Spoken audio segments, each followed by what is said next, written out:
बार के दिन हवे पिया खाएला कहिए से तरसता जिया ए राजा जी हाँ आज बाजार के दिन हवे पिया खाएला कहिए से तरसता जिया हाल से जाई बजरिया पिया हमके खिया दी एगो भकुरा मछरिया ए राजा हमके खिया दी एगो भकुरा मछरिया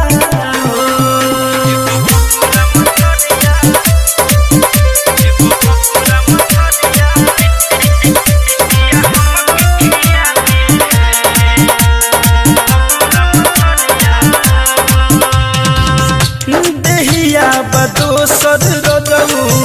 तोरा ना बुझाला दीवारा के कहीं तऊ अलगे नुकाला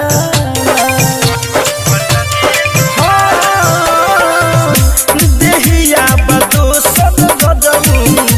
तोरा ना बुझाला दीवारा के कहीं तऊ अलगे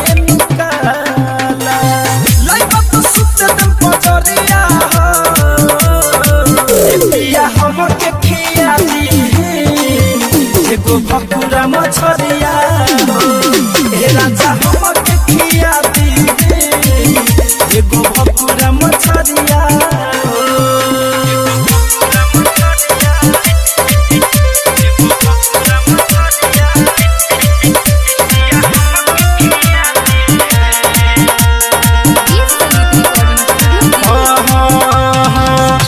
मीठू मिसाइल पियऊ बुझलो मजाक हो कहला पलाल कके तहके लाख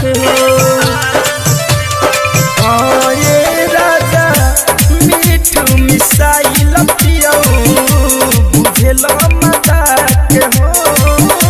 कहला पलाल कके